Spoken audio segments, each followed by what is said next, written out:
Olá, meu amigo, olá, minha amiga, seja muito bem-vindo a mais uma edição do seu programa das boas notícias para a sua vida financeira. Obrigado porque você está ao nosso lado, obrigado pela confiança que você tem dedicado ao nosso trabalho.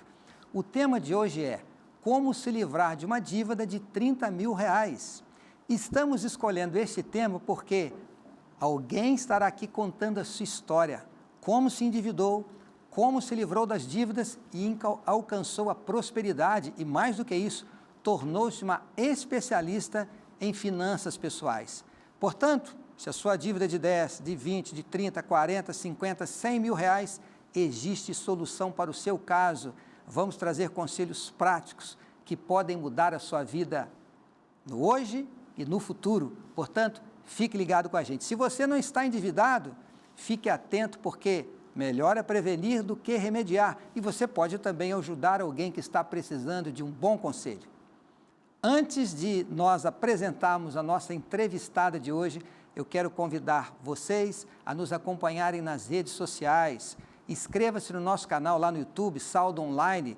Não esqueça de ativar o sininho para você receber as notificações que estarão sendo colocadas nos nossos vídeos a cada semana.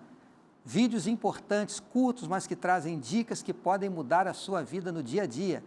E, claro, acesse o nosso site, nos siga nas redes sociais, saiba das boas notícias que estaremos trazendo aqui a cada semana, que com certeza vão lhe ajudá-lo a viver melhor. Mas vamos apresentar a nossa entrevistada, a Mayara. Mayara, obrigada por estar com a gente. Eu que agradeço o convite. É uma honra muito grande recebê-la, Mayara. Eu espero que seja a primeira de muitas outras visitas aqui no Saldo Extra. Também espero. Eu vou apresentar a Mayara para vocês, é a Mayara Xavier, e a biografia dela eu coloquei alguns aspectos importantes que vão lhe chamar a atenção, porque me chamou a atenção também. A Mayara é educadora financeira, coach e influenciadora digital, com 10 anos de experiência em finanças pessoais. Acredita em uma vida com propósito e menos status. Especialista em psicologia econômica, cursando MBA em gestão financeira e mercado de capitais. Criou um método chamado Rica Simplicidade, em que o essencial e o importante se unem em busca de um equilíbrio, sobrando tempo e energia para enriquecer com saúde. Hoje, mais de 250 mil pessoas por mês são influenciadas e impactadas com seu trabalho através das redes sociais. Só no YouTube são mais de 7 milhões de visualizações de seus vídeos.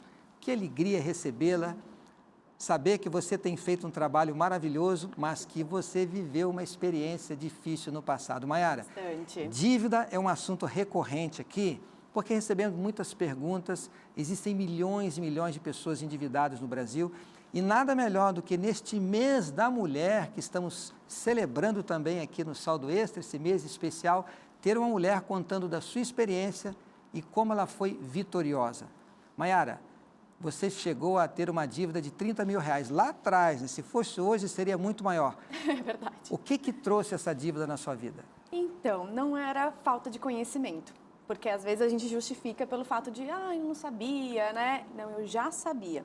E aí foi num relacionamento, então assim, eu me casei, era um casamento, e a gente entra nessa, mesmo já sabendo o comportamento do outro, aquela coisa assim, não, a gente dá um jeito, né? O amor supera tudo, a gente vai encarar essa. Então eu já sabia que ele tinha um comportamento um pouco diferente de mim e eu já estava estudando educação financeira. Só que na empolgação daquele momento, vamos lá, vamos encarar essa juntos. Só que ele não mudou, né? E as pessoas não mudam assim, também a gente não pode acreditar que as coisas vão ser, do nada ele vai virar chavinha. Então a gente entrou num relacionamento onde eu não gosto, eu tenho que tomar cuidado como eu falo para não culpá-lo, né? Porque não existe o culpado da história. Os dois levaram o casamento para esse lado. Mas o comportamento dele era mais consumista. Então, e ele era muito persuasivo no sentido de, vamos comprar tal coisa? E aí, gente, não dá, não temos dinheiro. Mas vamos. E aí a pessoa ficava meses me mandando foto, sabe assim, conversando enquanto ele estava no trabalho ou no meu. Olha, eu achei esse daqui, o que você acha? Isso era carro, era bicicleta, era patins. A gente tinha uma mentalidade de criança em vida de adulto, né? Então, a gente comprou carro financiado, deu R$1.000 de entrada e parcelou em todas as vezes que a gente podia. Tinha uma moto, tinha o patins, a bicicleta, realmente era verdade, e a gente não tinha sofá em casa. Era no nível, assim, muito exagerado de mostrar status. Tipo assim, se eu tiver um carro, é muito legal, as pessoas vão dizer assim, nossa, como tá indo bem e tal. Então, a gente foi nessa, foi indo, foi indo. Um ponto que eu acho que é interessante de pensar aqui, no caso de ser mulher, que acontece muito, é a gente fica, por mais que a gente saiba, né, olha, a gente não pode comprar isso. Eu estava me sentindo chata. Sabe aquela coisa assim, eu sou a chata de dizer não? Poxa, eu já falei não uma vez, já falei não 2 vezes. Eu vou continuar dizendo não e você é a chata da história? Então, assim, e também a gente fica meio que empolgado, né? Um carro, nossa, bem que ia ser legal. E ele sempre levantando os pontos positivos. Então, eu acabava cedendo e também pelo fato de dizer assim, gente, eu não quero ser a chata da história, então deixa. Aí eu fui cedendo e a gente foi comprando, até a gente chegar no mês seguinte e não ter condições de pagar o aluguel. De tantas parcelas, de tantas coisas que estavam, assim. E foi também algumas decisões profissionais que, bem na época, eu decidi empreender, criar uma lojinha online, e ele foi para um trabalho que era comissionado. Então, assim, não teve planejamento, não teve estrutura nenhuma. Foram uma sequência de escolhas erradas, financeiramente falando, que nos levou onde, assim, chegou no limite. Você estava me falando aqui, nos bastidores, antes, quando caminhávamos aqui para o estúdio, de que o casamento acabou. Acabou. Foi a forma que naquela época eu encontrei de dar um fim no crescimento da dívida, digamos assim, porque não tinha mais o diálogo, não tinha mais o entendimento, a gente já não conseguia, assim, não concordávamos, eu estava sem dormir, pensando assim, a gente não tem dinheiro para pagar o aluguel, gente, como é que funciona? Aí eu peguei empréstimo, né, no meu nome, voltei a trabalhar como contratada de empresa, no desespero, gente, preciso de dinheiro. Acho que no primeiro mês eu já fui pedir empréstimo no banco, porque eu estava com a carteira assinada e disse, pelo amor de Deus, me dá um empréstimo. Então, assim, o empréstimo foi altíssimo, porque eu estava numa condição ruim, recém sendo empregada, então não tinha nem histórico e tal. Então, chegou uma hora que eu disse, não tem mais solução, não está parando. Nossa dívida só vai seguir e onde a gente vai parar? Imagina, eu estou pegando empréstimo para pagar aluguel, para pagar as contas básicas do mês. Então, daí só ia aumentar, né? Então, era, entre certo ou errado, na época foi a solução. Assim, a gente chegou num momento que não tinha mais condições.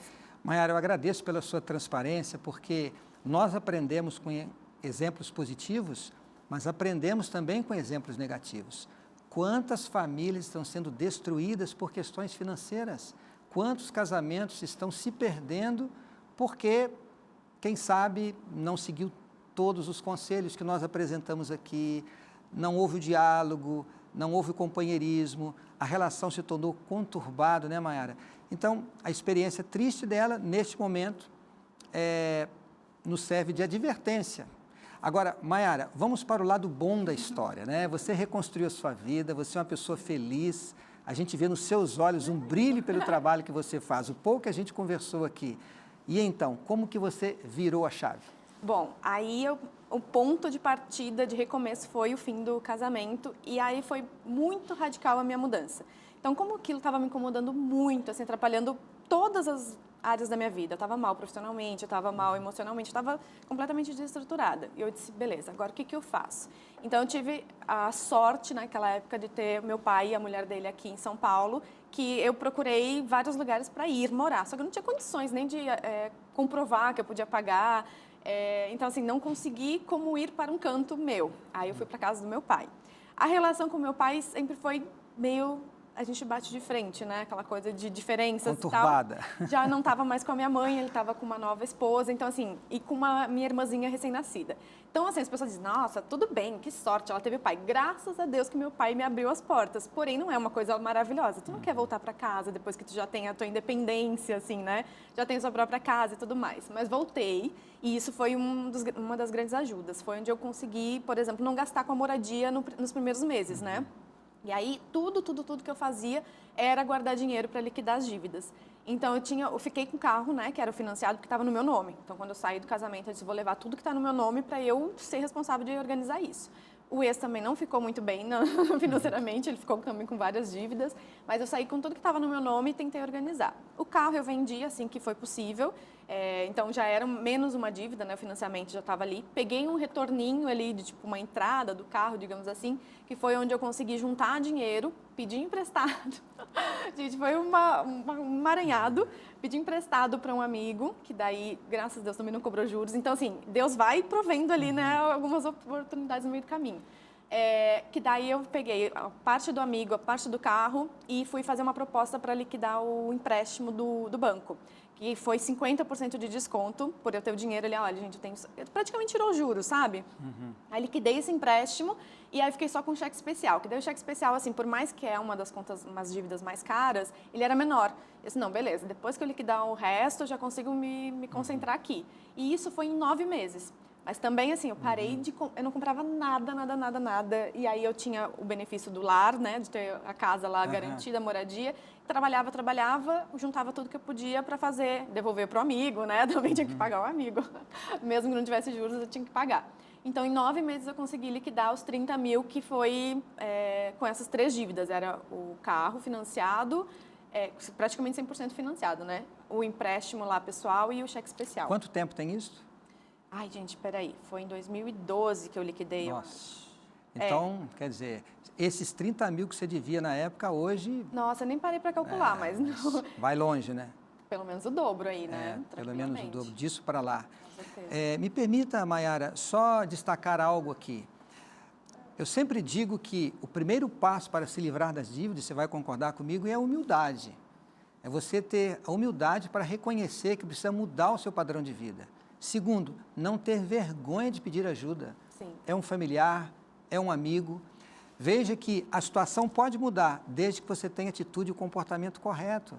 A Mayara buscou a ajuda da família, pediu ajuda para um amigo e ela mudou o seu padrão de vida. Eu imagino que o carro deve ter feito muita falta. Muita, porque era único e também tinha muita parte emocional, né, gente? Mas Nossa, por uma causa maior valeu a pena, né? Valeu, mas assim, a gente tem o medo de se desfazer dos bens, porque é aquela coisa assim de fracasso ou de regredir, né? Então o carro, assim, foi um símbolo, além do conforto e praticidade, era aquela coisa assim, ai, meu bem, né? Tipo, agora não tenho nada. Era a sensação assim, nada. E realmente não tinha nada, mas eu não tinha dívidas também, né? Então era para partir dali do zero e dar um alívio. Agora, é bom a gente entender isso, né, Mayara? Porque a Mayara tornou-se uma pessoa vitoriosa, uma pessoa próspera, muito bem sucedida. Ela perdeu lá atrás, mas para ganhar no futuro. Às vezes, nós temos que abrir mão de certos caprichos, de certos mimos e ter a humildade para colocar os pés no chão e encarar a realidade. Porque se ela não tivesse feito isso, o que seriam dos juros dessa dívida hoje, né, Mayara? Nem sei onde eu estaria, né? E o pior é que, assim, quando eu penso, foi 30 mil, foi um pouquinho mais, porque quando eu entrei no relacionamento, eu tinha uma poupança, eu já estava, a minha virada financeira foi com uma leitura de um livro. E aí eu me transformei, gente, que maravilhoso. Daí eu tive informação que eu não tinha, né? E aí quando eu entrei nesse relacionamento, eu tinha uma reserva financeira. E aí essa reserva foi para pagar as dívidas, foi no começo ainda, ele já veio com dívidas, o marido. Aí eu ajudei a liquidar algumas e tal, e ele estava super encaminhado, até que a gente tropeçou aí. Então, assim, eu já tinha uma poupança, então a sensação de sair desse casamento, eu fiquei muito focada no alívio de liquidar as dívidas, porque se eu parasse para pensar assim, tudo que eu perdi, a gente fica lamentando, tem o orgulho de dizer assim, eu vou ter que me rebaixar, vou ter que me submeter a isso, mas se você focar assim, no que você vai conseguir depois de superar isso, é muito melhor do que ficar lamentando o que aconteceu e o que passou, porque passou e a gente sai bem mais forte. Comparando o seu hoje e com o seu passado, você está realmente muito melhor hoje do que no início, que no passado? Olha, eu acho que assim, o que eu digo, o que eu passei lá atrás me trouxe até aqui, né? Não tem como separar isso. Então, assim, agradeço muito a minha experiência mal sucedida, que hoje, nossa, eu sou outra pessoa, porque eu também me culpava assim, poxa, mas eu já tinha educação financeira, né? Eu entrei no relacionamento, por que eu não apliquei tudo que eu sabia? Como se fosse prática, as coisas assim, né? Mas hoje, além de tudo, que eu já sabia, me agregou muito mais e hoje fica muito mais fácil de lidar com as coisas que, tipo, poxa, mas eu já sei como é que é isso, então não vou repetir. Ficou muito mais fácil no relacionamento, porque eu já me casei de novo, tô casada e o relacionamento financeiramente a gente tem um diálogo muito tranquilo. Ele confia as finanças para mim. Então, assim, ao contrário... E tem todos os motivos para isso, né? Tá dando super certo. Então, assim, hoje eu me considero muito, 100 vezes melhor. Posso pegar um gancho nessa dica que você falou? Ele diz que confia as finanças para você. Sim. Eu imagino que você, por ser uma educadora financeira, controla o cartão de crédito, controla os pagamentos, organiza as férias.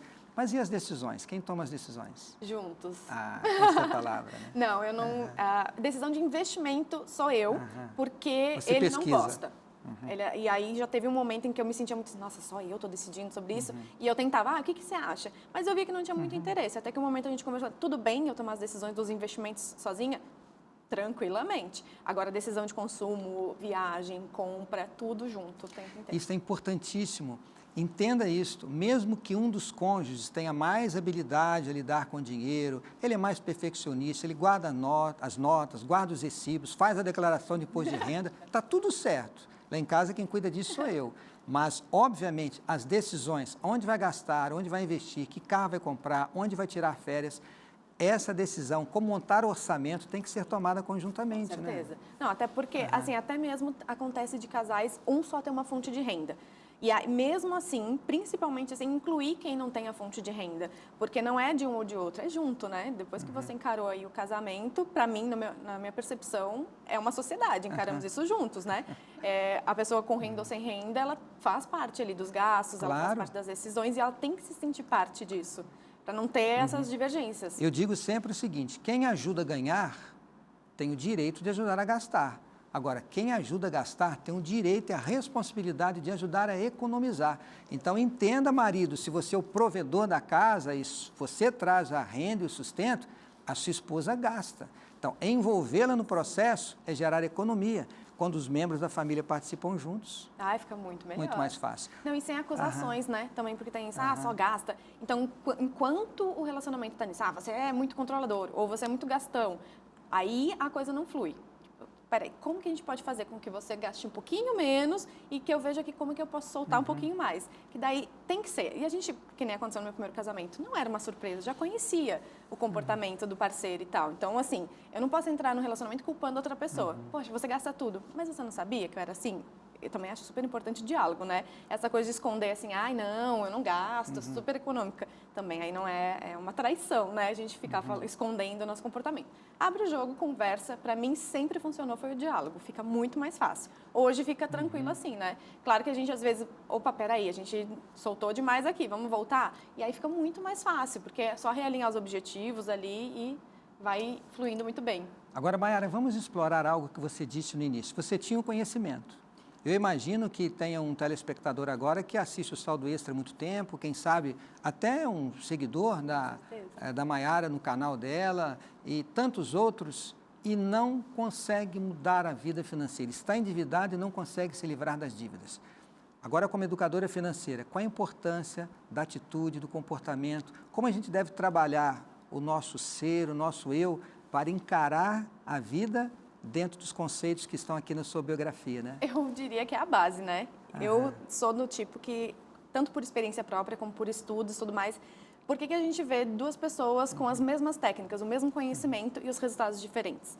Porque as duas pessoas têm a mesma oportunidade e tudo mais, independente, né, do background, do passado, desculpa, em inglês não.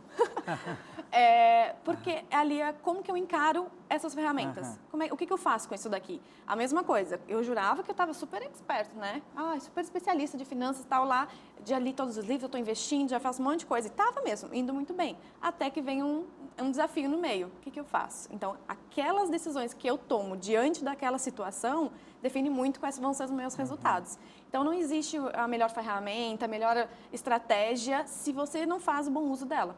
Que nem eu gosto de falar muito do cartão de crédito, gente. Não é o inimigo o cartão de crédito. Colocar a culpa no cartão de crédito é muito fácil, né? Mas quem é que está coordenando o cartão de crédito? Então, ele pode ser muito bom para algumas pessoas, como as pessoas podem usar os pontos, fazer lá as estratégias de compra. Pagar a fatura numa Pagar única a fatura, data. faz uma estratégia legal, ela é uma ferramenta bacana. Como tem gente que vai pegar o cartão de crédito e vai fazer um estrago, não vai pagar a fatura no dia, vai depois se enrolar na dívida, aí o que adianta? Então, o cartão de crédito é o inimigo? Não, é a sua atitude, o seu comportamento diante daquilo. Então, eu acho que é muito mais importante a gente aprender, peraí, o que isso significa para mim? Qual é a minha relação com o dinheiro? E a gente traz muito isso de referências, né? Então, as pessoas, às vezes, acabam trazendo lá experiências na família, de dívidas, e vai repetindo aqueles hábitos sem parar para pensar, peraí, isso daqui era certo? Por mais, assim, nossos pais são nossas principais referências, mas eles também, às vezes, não sabiam fazer o certo, né?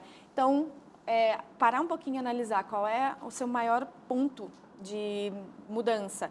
Peraí, eu tenho uma fraqueza em compras, às vezes as pessoas economizam tanto que não vivem a vida. Então, acho que o equilíbrio dessas coisas, assim, o que está me incomodando com as minhas finanças? Isso é um ponto de alerta para você ver o comportamento em si, porque estratégias a gente tem aí gratuitamente na internet pra caramba, ferramentas maravilhosas, mas de nada adianta você ter 5 aplicativos de organização financeira, ter controle de não sei o que, se eu não sei o que eu faço com aquilo, né? Agora, Mayara, esse é o mês da mulher, nós estamos aqui homenageando as mulheres, trazendo convidadas, contando experiências maravilhosas. Em muitos casos, a mulher parece ser a parte mais frágil dentro do caso na questão financeira.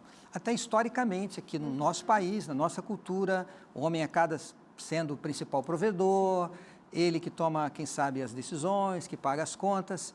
E em muitos casos, a mulher até quer fazer a parte dela, mas às vezes o marido não colabora.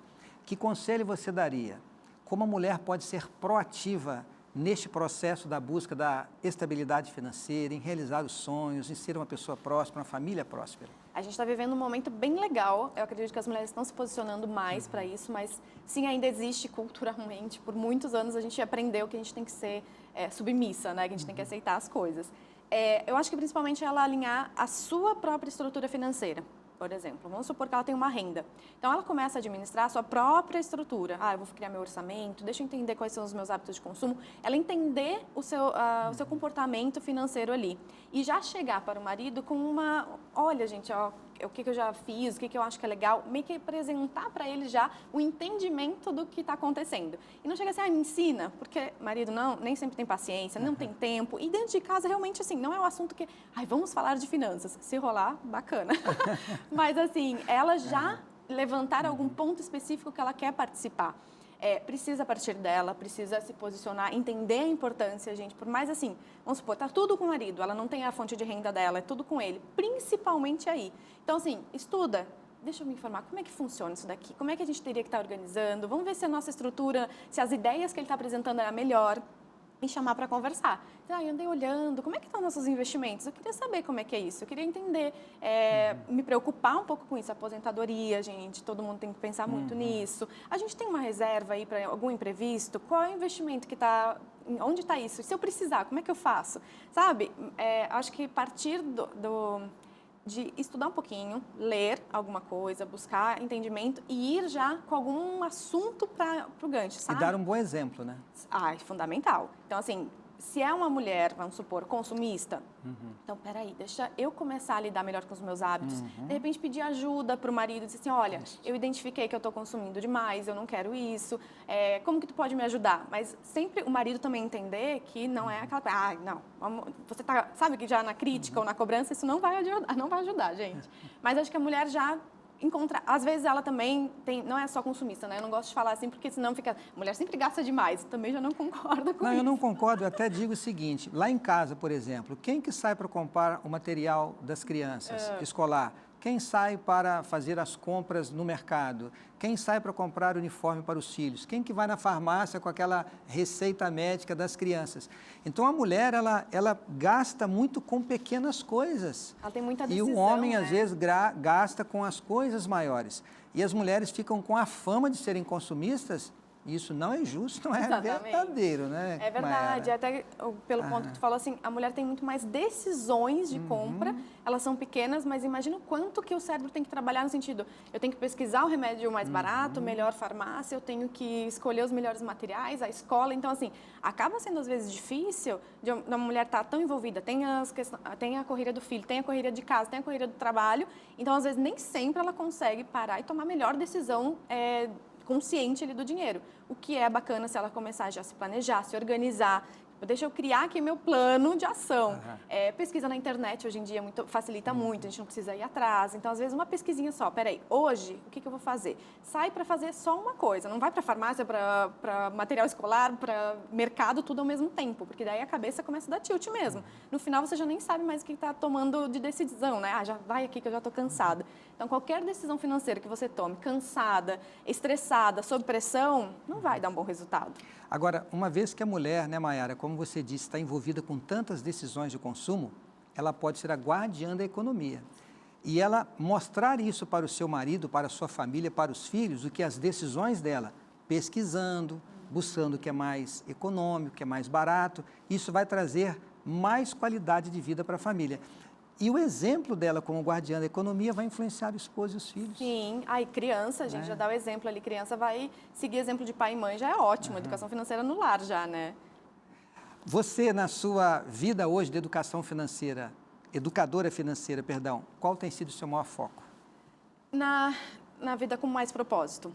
Meio que exterminar essa coisa que a gente tem de consumir por status. Então, assim, uma vida mais simples, mas o simples, gente, não é miserável. O simples não é abrir mão das coisas prazerosas da vida.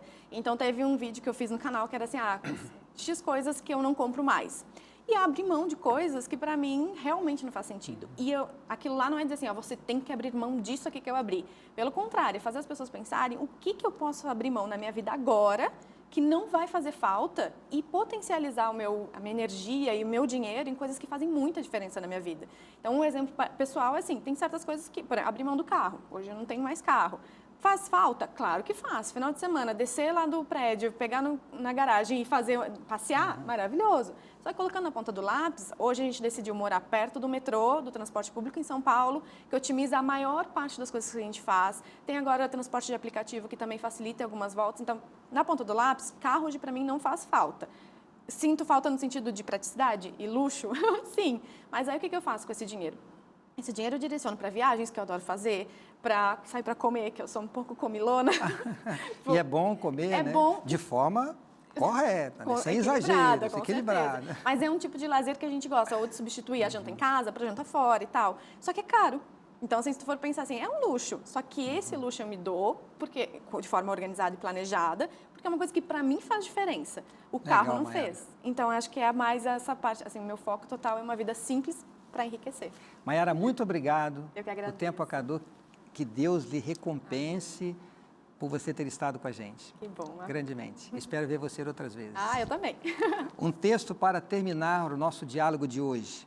Eclesiastes, capítulo 7, o verso 8 diz assim: melhor é o fim das coisas do que o seu princípio, melhor é o paciente do que o arrogante. Comprar um carro hoje pode ser muito legal, mas se ele for financiado, lá na frente, pode ser um desastre na sua vida financeira. O conselho bíblico é, melhor é o fim do que o começo. Dê os passos certos hoje para que você seja uma pessoa próspera e feliz. Siga o exemplo bíblico. Com paciência, com planejamento, você vai organizar a sua vida, realizar os seus sonhos, ser uma pessoa próspera e feliz. Obrigado pela sua companhia e até o nosso próximo encontro.